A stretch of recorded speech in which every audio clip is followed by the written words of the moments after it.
All right, everybody, it's Adam from Heroes Media Group. We're back day 4 at the 2026 Great American Outdoor Show.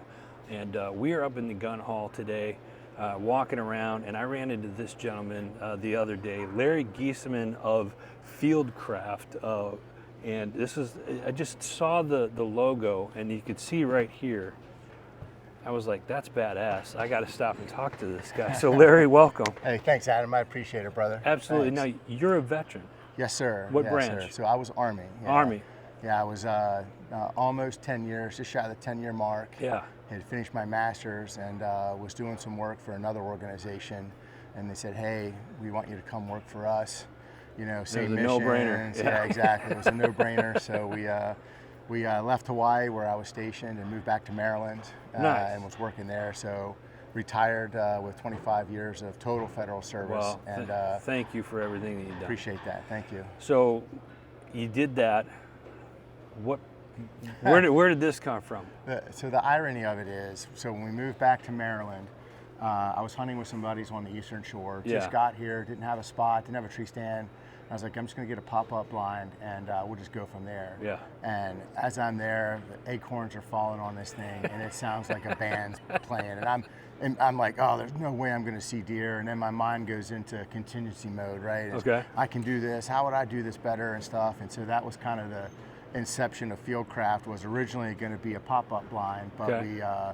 we started out with some small chest packs and kind of over there, and we kind of built it up from there to kind of where we are now, and kind of keep going. So I love it. I love it. This is great stuff, and we'll have some more stuff and pictures with this video underneath. But he's got hats.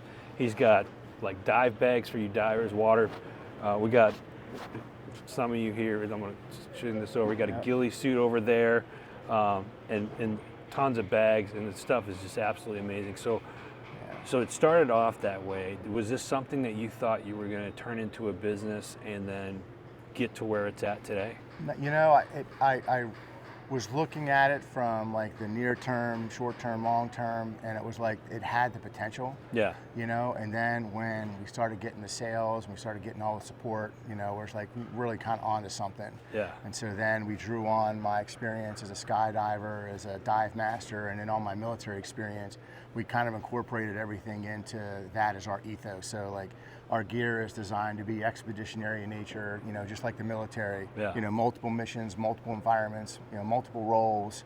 You know, the finishing touches are like waterproof zippers.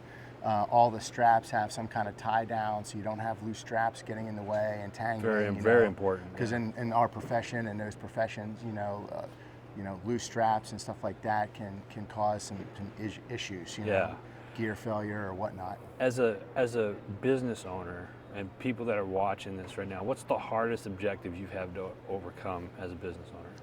I think the hardest part is just trying to get the brand out. Yeah. Which is kind of our mission now, and with folks like yourself and other veterans, you know, trying to get our brand out to folks to say, hey, we're out here, we're 100% veteran owned, operated.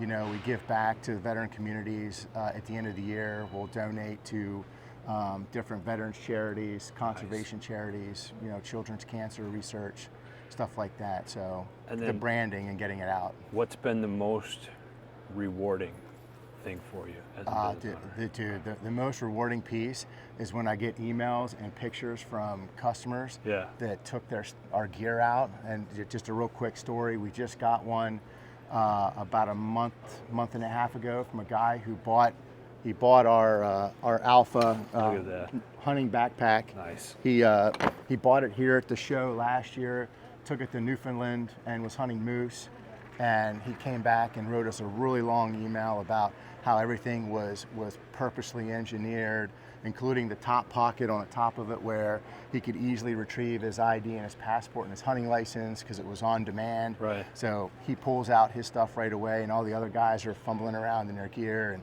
so then he sent us pictures of the moose hunt, and he got a successful moose hunt. Nice. So he sent us pictures, and all that's on our social media page for anybody that wants to see it. But it's seeing people, you know, and having people come here.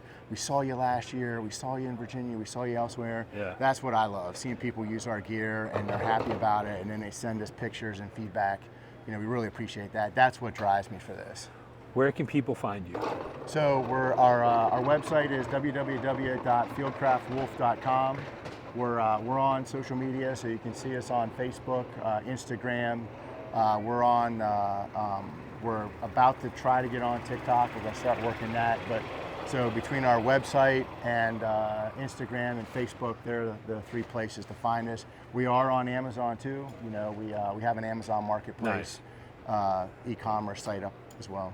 Guys, go check it out. Fieldcraftwolf.com.